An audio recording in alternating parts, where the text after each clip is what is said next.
Ontem finalizamos o devocional do capítulo 5, os apóstolos felizes, porque eles tiveram a oportunidade de serem humilhados por causa do nome de Jesus. Eles estavam presos e depois daquele discurso de Gamaliel, os sumos sacerdotes, os saduceus, os mestres da lei, resolveram ali soltar eles. E eles saíram saltitantes por terem sido humilhados por causa do nome de Jesus. E ainda ao soltarem, eles foram açoitados, achicotaiados, que nem existe essa palavra, né? Mas chicotearam eles por causa do nome de Jesus e tiveram a ousadia de os proibirem que falassem o nome de Jesus, porque os apóstolos, cheios do Espírito Santo, debaixo da obediência divina, proclamavam muitas curas, muitos milagres em nome de Jesus.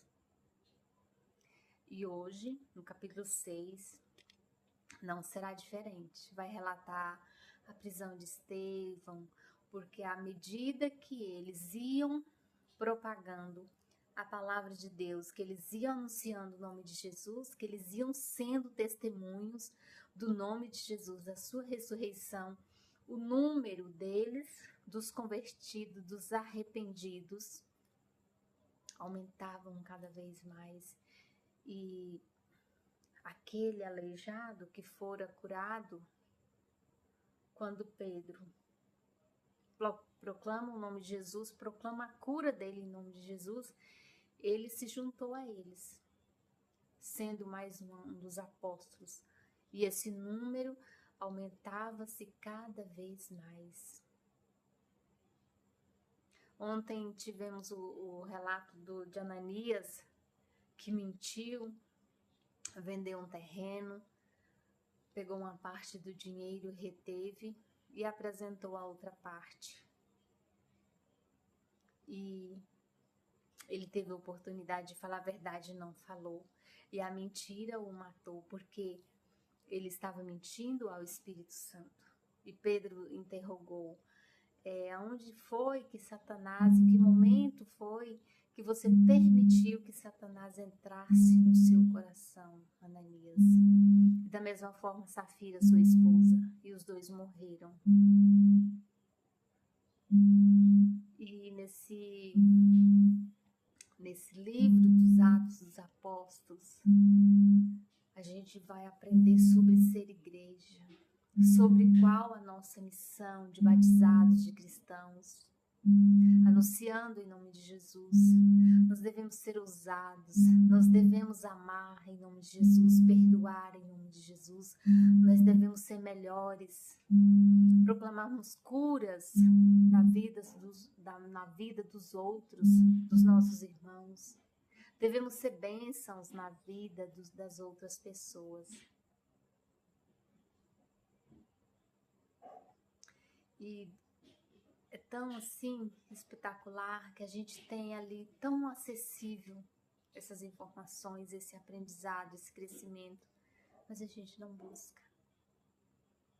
A gente fica só no superficial. A gente não tem tido a disposição de adentrar a água mais profunda. Como diz lá em Romanos, nós passamos já da fase da infância. Nós estamos na fase adulta. E na fase adulta nós precisamos comer alimento sólido. Não mais papinha, não mais mingauzinho, mas alimento sólido, alimento que sustenta. E esse alimento que sustenta, esse alimento sólido, é darmos passos largos, darmos passos em águas mais profundas, ser mais ousados, nos doarmos mais à obra de Deus, nos doarmos mais ao reino de Deus, que é isso que Ele nos convida. E nós ficamos só na superficialidade. Por quê? Porque sairmos da superficialidade vai exigir mais de nós. Vai exigir mais de nós. E a gente não cresce. E a gente não avança. E aí nós ficamos numa vida medíocre, muitas vezes. Permitindo que os problemas nos assolem. Problemas de todas as naturezas, de diversas razões, diversos motivos, enfim. Familiar, social, no trabalho, na vida conjugal, na vida comunitária, na vida dos nossos movimentos nas igrejas. E hoje eu te convido a você refletir como tem sido a sua vida, como tem sido a sua fé, como tem sido as obras que Deus tem te chamado, porque a palavra vai dizer assim, que a fé sem obra ela é morta. Nem é só as obras, nem só a fé. É o equilíbrio, é o equilíbrio. Nós precisamos juntar as duas fontes, fé e obra, e avançarmos cada vez mais. Bora? Vamos aprender juntos. Vamos ser mais de Deus.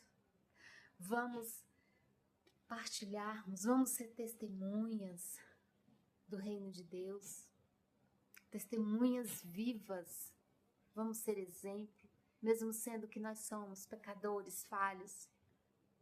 Mas quando nós estamos munidos da força do Espírito Santo, nós vamos muito mais adiante, nós vamos além. Nós passaremos a viver o sobrenatural, aquele sobrenatural que Deus tem para nós. E nós não temos um Deus distante, nós temos um Deus presente. Nós temos um Deus acessível, mas a gente não busca, por isso nós não o encontramos. Ficamos com medinho, ficamos cheios, de dedos, de protocolos, etc e tal, e permanecemos na superficialidade. E vamos para a leitura do capítulo 6 do livro dos Apóstolos. Versículo 1. Naqueles dias, crescendo o número de discípulos, os judeus de fala grega entre eles queixaram-se dos judeus de fala hebraica, porque suas viúvas estavam sendo esquecidas na distribuição diária de alimento. Por isso, os 12 reuniram todos os discípulos e disseram: não é certo negligenciarmos o ministério da palavra de Deus a fim de servir às mesas. Irmãos, escolham entre vocês 7 homens de bom testemunho, cheios do Espírito Santo, de sabedoria. Passaremos a eles esta tarefa e nos dedicaremos à oração, ao ministério da palavra. Como eu falei, com o livro dos Atos dos Apóstolos, nós vamos aprender. Ele é a direção de como Deus quer eu e você. De como Deus quer nos posicionarmos nesta vida, ainda nesta vida. E aqui, queixa-se essas viúvas, ali já queriam começar uma divisão, uma picuinha, digamos assim, porque alguém estava recebendo menos, outros de repente mais, e aí começaram. E os apóstolos se reuniram e decidiram distribuir as tarefas, porque eles deixaram de pescar peixe e foram convidados a serem pescadores de homens, assim diz a palavra. Na terceira aparição de Jesus ressuscitado para eles, foi esse chamado que Jesus fez para eles. E nós? Quanto Deus tem nos chamado? Quanto Jesus tem nos chamado? E nós dizemos o que muitas vezes? Não. Como um não? Um não muito educadamente. Um não cheio de dedos. Você está num trabalho, num movimento, e de repente você é convidado para um trabalho mais exigente.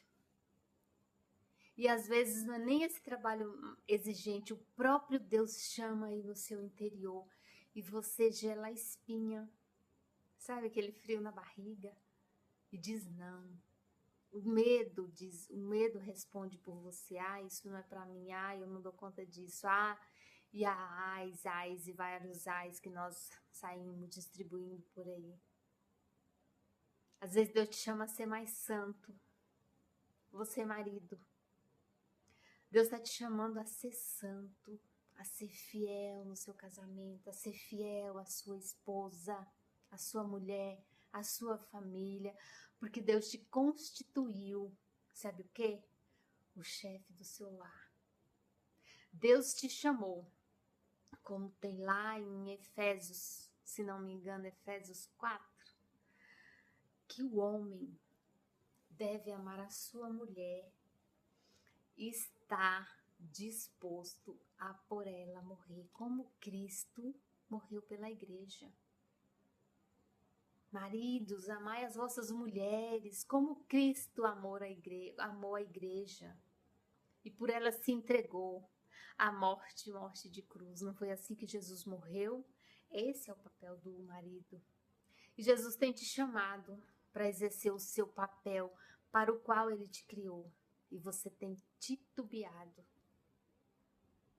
Ele tem te chamado para restaurar o seu casamento. Você está separado, você está divorciado. Mas Deus tem te chamado.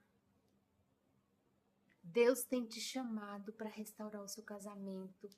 E você, cheio de dedos, com medo do que vão falar para você. Você está dizendo não a Deus.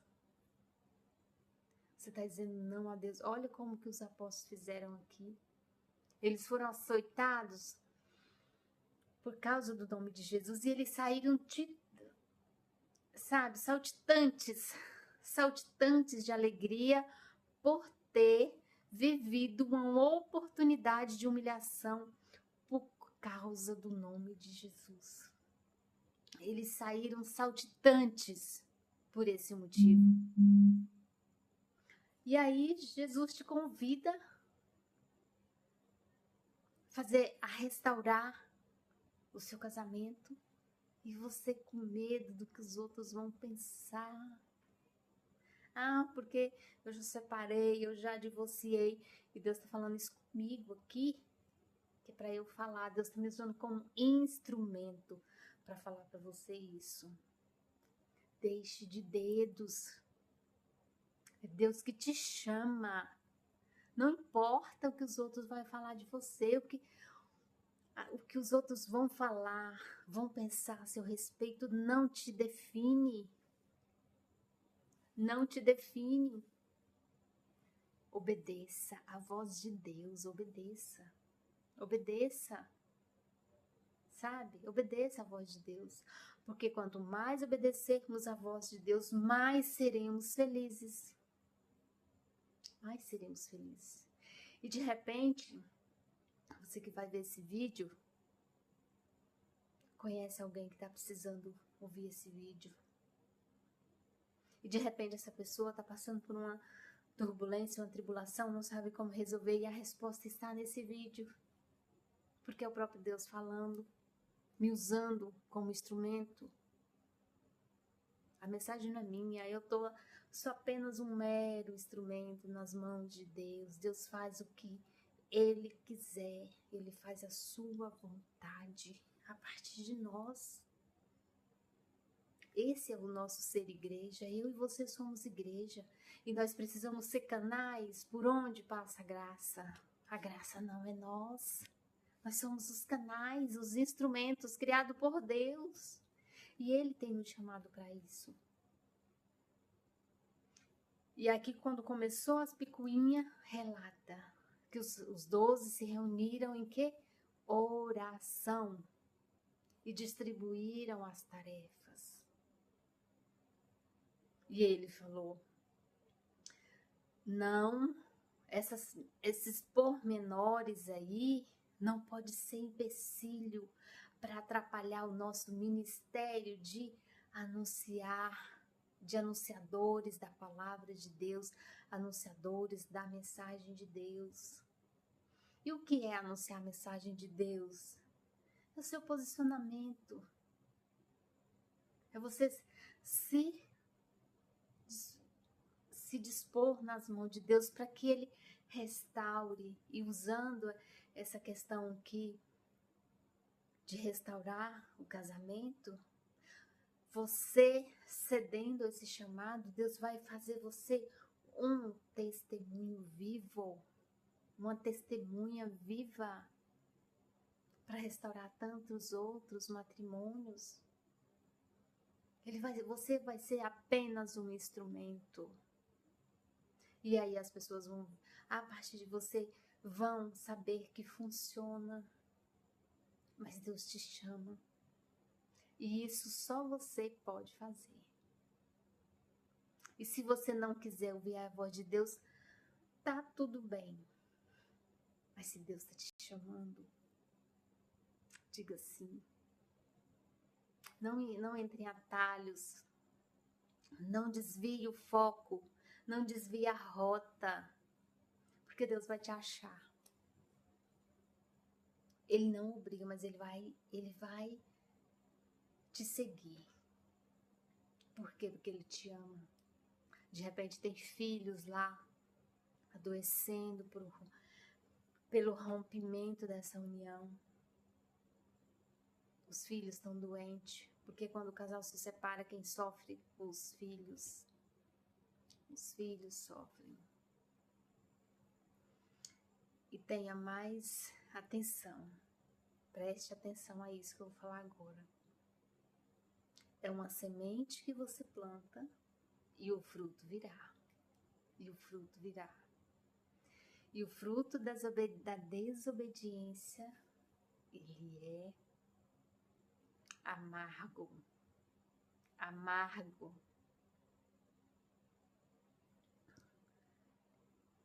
Veja ali onde está em Levítico 26. As bênçãos para quem está debaixo da obediência e as maldições para quem sai debaixo dessa obediência. E você quer estar debaixo da obediência, ter o favor de Deus, ou você quer o desfavor de Deus? É uma escolha. Somos frutos das nossas escolhas, isso é fato. Meu irmão e minha irmã, o que está na palavra de Deus não muda. Nós é que mudamos. Nós é que andamos por aí modernizando as situações, mas Deus não moderniza. É sim e não. É sim e não. Mas aqui à frente vai falar já, a gente já vai entrar ali na prisão de Estevão. Mas Estevão, mesmo preso, foi fiel a Deus. E a gente fica cheio de dedo, com medo do que vão falar a nosso respeito. Ah, mas eu não vou fazer isso porque vão me criticar. Ah, vão fazer caras e bocas para mim. E daí você vive a partir de caras e bocas? Caras e bocas vai mudar o que você é? Vai influenciar o quê? A caras e bocas de alguém para você? Me diga. Me diga, diga para mim. Diga para mim o que vai mudar na sua vida porque alguém fez caras e bocas para você, para algo que você fez de bom. Me diga.